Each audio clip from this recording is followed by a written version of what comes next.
اور حبل الشیطان سے ہم نے تمسک کر لیا ہے، حبل یزید سے تمسک کر لیا ہے۔ میں تاریخی باتیں نہیں کرتا، آج اپنی بات کرتے ہیں موجودہ نسل کی۔ موجودہ نسل میں امامت کے معتقد بھی ہیں، امامت سے ناواقف لوگ بھی ہیں، امامت کے مخالف بھی ہیں، لیکن عملی طور پر ہم اپنے ملک میں دیکھیں، پاکستان میں یہ تینوں طبقات، جو امامت کے مخالف ہیں وہ منکر ہیں، اور جو امامت سے ناواقف ہیں، سنا ہی نہیں امامت کا تذکرہ انہوں نے،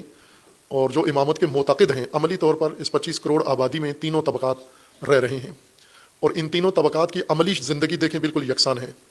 انہیں گفتگو نہ کرنے دیں، ان کی تقریر نہ کرنے دیں، صرف ان کی عملی زندگی دیکھیں، معمولات زندگی دیکھیں، ان کے گھروں کا نظام دیکھیں،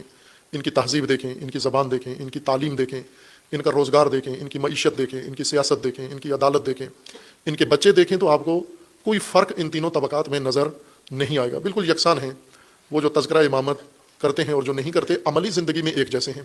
کیونکہ امامت کی حبل، امامت کی رسی، امامت کی باغ ڈور ان کے ہاتھوں سے چھوٹ چکی اور چھڑا دی گئی ہے، اور ان کے اندر بھی رغبت نہیں ہے کہ ہم دوبارہ امر امامت کی طرف واپس لوٹ کر آئیں۔ ایک نسل سے اگر یہ رسی چھڑا دی گئی ہے تو دوسری نسل اس نسل کی پیروی اور تقلید نہ کرے، بلکہ وہ بڑھ کے اس حبل اللہ کو تھام لے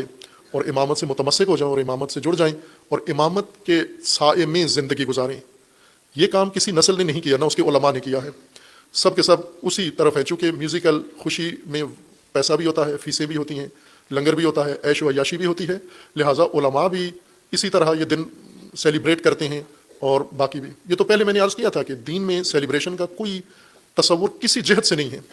سیلیبریشن کسی کی سالگرہ منانا، کسی کی وفات منانا، کسی کی ولادت منانا، یہ دین کا کوئی تصور نہیں ہے، اس عنوان سے کہ ایک شخصیت پیدا ہوئی ہے، اس شخصیت مثلا رسول اللہ صلی اللہ علیہ وآلہ وسلم کی ملا، ان سے بڑا افضل ہستی تو کوئی بھی نہیں ہے۔ رسول اللہ کی زندگی میں رسول اللہ کی ازواج یا رسول اللہ کے اصحاب یا رسول اللہ کے اہل البیت رسول اللہ کی ولادت کا کوئی دن مناتے ہوں، ایسا تو سیلیبریٹ نہیں کیا، کسی نے نہیں کیا، نہ رسول اللہ نے اپنے اجداد کا کیا، نہ حضرت ابراہیم کا اس طرح دن منایا، نہ حضرت موسیٰ کا، نہ حضرت عیسیٰ کا، کسی کا نہیں منایا۔ یہ ایک غربی تہذیب، مغربی تہذیب ہے۔ برتھ ڈے کو اہمیت دینا، ولادت اپنی اور دوسروں کی منانا، یہ مغربی طرز تفکر ہے جو مسلمانوں نے اپنا لیا ہے، اور پھر اس کو ہم نے تقدس کا رنگ دے کے، مذہبی رنگ دے کے جشن اور عبادت میں تبدیل کر دیا ہے۔ وہ چیز جو دین نے ہمیں توجہ دلائی ہے وہ ایام اللہ ہے، ایام اللہ، جن ایام میں اللہ کی طرف سے انسان کے لیے کوئی بڑی نعمت اتری ہے، کوئی نعمت نازل ہوئی ہے، اور کوئی ہدایت کی نشانی انسانوں کے لیے مقرر ہوئی ہے،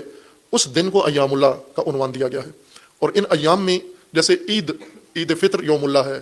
عید قربان یوم اللہ ہے، لیلۃ القدر یوم اللہ ہے، رمضان ایام اللہ ہے، یہ ایام اللہ کے نام سے ہمیں تعلیم دیے گئے ہیں۔ اور چونکہ اللہ کی نشانیاں ختم تو نہیں ہو گئیں، جو اترنی تھی اتر چکی ہیں، اور اب کوئی نشانی اللہ کی زمین پر نہیں اترے گی، تسلسل کے ساتھ اللہ کی ہدایت جاری ہے۔ اور جس نسل کے اندر بھی کوئی دن اگر اس طرح کا ہوتا ہے، مثلا جس دن پاکستان بنا 14 اگست، یہ یوم اللہ ہے، چونکہ ایک نعمت اللہ کی اپنے بندوں کے لیے عطا ہوئی ہے، یہ سرزمین ایک نعمت کے طور پر ان کو عطا ہوئی ہے، یہ یوم اللہ ہے۔ انقلاب اسلامی ہدایت کا ایک پرچم طاغوت سرنگون ہوا ہے اور ولایت کا پرچم لہرایا ہے، یہ یوم اللہ ہے۔ تو یوم اللہ ایک تسلسل کے ساتھ ہے۔ ان سب ایام میں جس یوم کو امامت کا جلوہ ہوتا ہے زمین کے اوپر، وہ سب سے بڑا یوم اللہ ہے، چونکہ امامت وہ نظام ہے، باقی ایام اور باقی نظام اور باقی امور سارے امامت کے پرچم کے نیچے انجام پانے ہیں۔